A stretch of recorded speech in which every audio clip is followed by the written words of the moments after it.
We've got some big news rolling out of Disney lately, so let's just dive right into it. Starting at Epcot, the first look for Guardians of the Galaxy Cosmic Rewind has been released. Now, while it's only a short clip that's pictured here, only really shows some effects and other minimal reveals, the coaster is set to open in May. Now, this has been one of the more anticipated rides in recent years for Disney, as it's gone through a long development and it was announced years ago.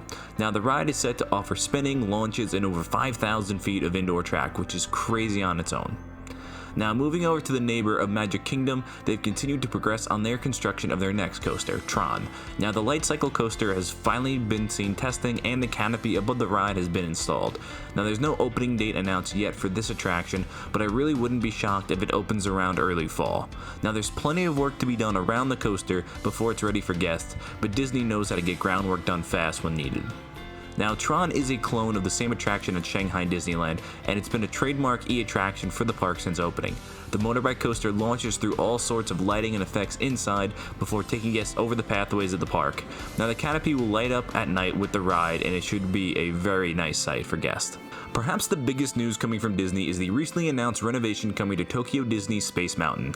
Now, the beloved coaster is set to close in 2024 and will not reopen until 2027, 3 years later. Now, the park has stated it will remain an indoor roller coaster, but will be receiving a complete overhaul of the plaza, building design, effects, and more, promising a whole new ride experience. Now, it's unsure if the coaster and the building will be demolished and rebuilt from scratch or simply renovated from their current state. Now, the project is budgeted for a whopping $436 million, and the 3-year production time is nothing to scoff at either. Hopefully that money and time go to creating an extension of a classic ride for future generations to enjoy. Between Space Mountain in Tokyo and Splash Mountain in Orlando at the Magic Kingdom, Disney has definitely shown less reluctancy in recent years to revamp these classic and beloved attractions for a more modern ride experience. Now, in case you missed it, Splash Mountain will be receiving a full retheme to Princess and the Frog sometime in the near future, though a date for the concept has not been revealed.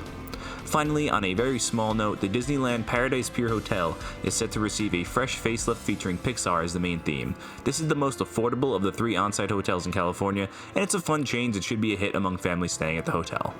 So finally, hopefully I can return to Orlando soon to get these new and exciting credits, and maybe by the time Space Mountain opens in Japan, I'll be able to visit. That's going to wrap it up for this week, but be sure to like, subscribe, and check out the other huge backlog of content on the channel. Until next week, that's all from the shores of Island Coasters.